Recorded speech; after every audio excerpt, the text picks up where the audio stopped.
Friends, ఈరోజు మనం 6th క్లాస్లో సమయస్ఫూర్తి అనే లెసన్ గురించి నేర్చుకుందాం. ఫ్రెండ్స్, ఇది తెలుగు అకాడమీ బుక్ నుండి. ఫ్రెండ్స్, ఇక్కడ ప్రతి బిట్టు చాలా విలువైంది. స్కూల్ అసిస్టెంట్ వాళ్ళకి, ఎస్జిటి వాళ్ళకి, టెట్ రాసే వాళ్ళకి చాలా ఉపయోగం.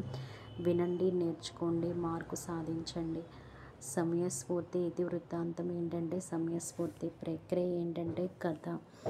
కందుకూరి వీరేశలింగం గారు ఎక్కడ జన్మించారు అంటే రాజమండ్రిలో. రాజశేఖర చరిత్ర, సత్యరాజ పూర్వదేశ యాత్రలు, హాస్య సంజీవని, సతీహత బోధని, ఆంధ్ర కవుల చరిత్ర మొదలైన రచనలు చేశారు. ఎవరు? కందుకూరి వీరేశలింగం గారు. వీరు సంఘ సంస్కృత, నవయుగ వైతాళికలో విద్యావేత్త. ఈయనకి గల బిరుదు ఏంటి? గద్య తిక్కన్న. గద్య తిక్కన్న బిరుదు ఎవరికి ఉంది? కందుకూరి వీరేశలింగం గారికి ఉంది.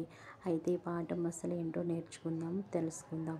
సమయస్ఫూర్తి పాఠం యొక్క మూలం కందుకూరి వీరేశలింగం గారు అనువదించిన పంచతంత్ర కథలలోని విగ్రహం ఏంటది? విగ్రహం నుండి తీసుకోవడం జరిగింది. అయితే సమయస్ఫూర్తి అనే లెసన్ గురించి ఇప్పుడు విందాం. పంచవటం అనేది 5 చెట్ల సమూహం. అయితే ఒక మర్రి చెట్టు త్వరలో రోమసుడు అంటే పిల్లి, దాని పేరు.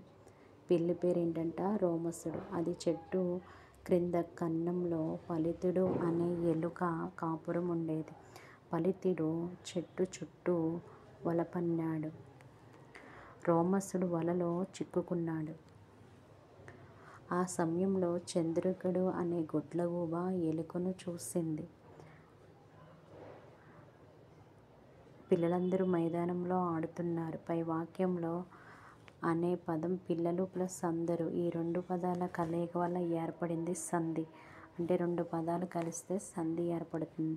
పిల్లలు అన్న పదం చివర ఊ ఉంది. అందరూ అనే పదంలో ఆ ఉంది. 2 పదాలు కలిసినప్పుడు ఊ ప్లస్ ఆ 2 అచ్చుల బదులుగా ఆ ఒకటే వచ్చింది. అలా మార్పును సంధి అంటారు. సంధి జరిగే సమయంలో మొదటి పదం చివరి అచ్చు పోతుంది. రెండవ పదంలో మొదటి అచ్చు మిగులుతుంది. 2 తెలుగు పదాల మధ్య జరిగే సంధులు తెలుగు సంధులు అంటారు.